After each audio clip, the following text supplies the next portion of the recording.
Young personal trainers have no business working with older clients. Young personal trainers should only be training other young people, people their age, or perhaps maybe just a little bit older. But training older clients should be out of the question, man. Now, I was a young personal trainer once. You got to start somewhere. And I didn't know as much as I thought I did.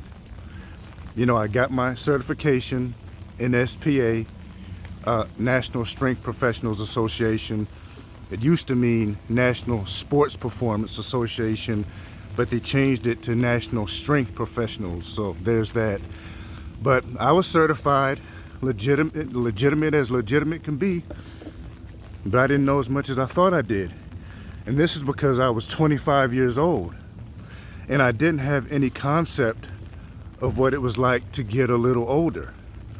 You know, when you're 25, you're practically superhuman. You recover really quickly from everything. Exercise, drinking, whatever the hell you do, you recover quickly. You know, now when I was 25, I trained everybody like they were competing for the fucking Mr. Olympia competition. I trained everybody like bodybuilders. I whooped their asses all over the gym.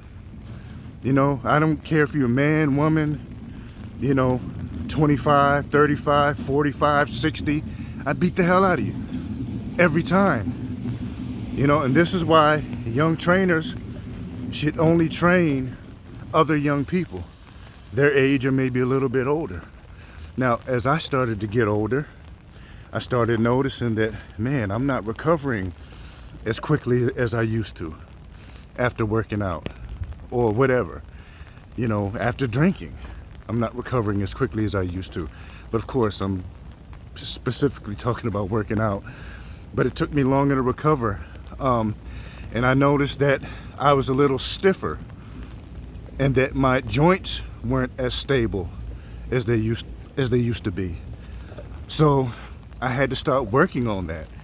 Joint stability, hip mobility, spinal mobility, spinal stability, shoulder mobility.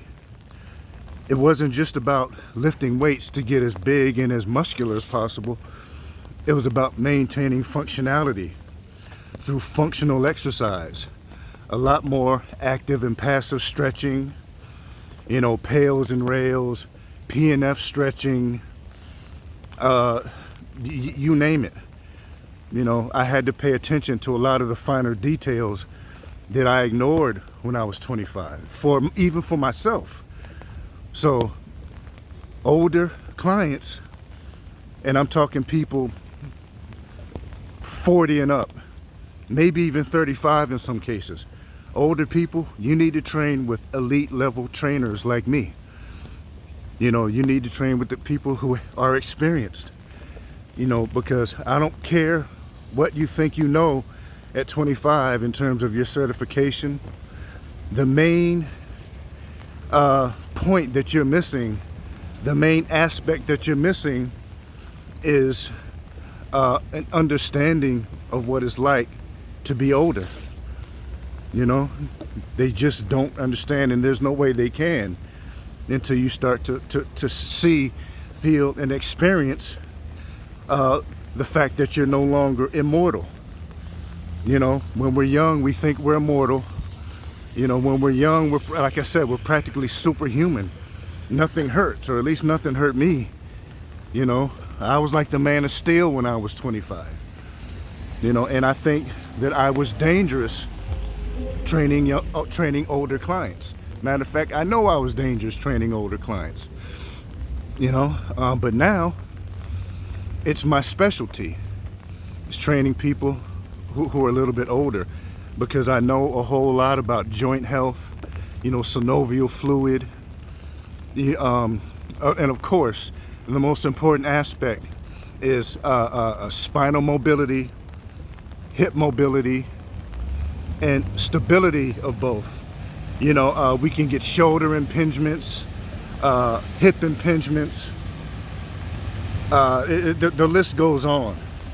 I mean, knowing how to keep ligaments and tendons healthy, it takes a lot of research and a lot of experience to deal with that. So I'm going to repeat it. Young trainers should not be training older clients. All right, young trainers should stick to people their own age. That way you can whip their asses all over the gym and it'll be fine. You know, everybody will be happy in the end. But when you start to deal with those older people, you need to know what you're doing. All right, and you can't be training them like they're competing in the Mr. Olympia, because you're going to hurt someone. And this is a fact. All right, thanks for watching. Like, comment, subscribe for more information about the fitness industry, personal training, and strength training in general. PLA Mind and Body Works signing out.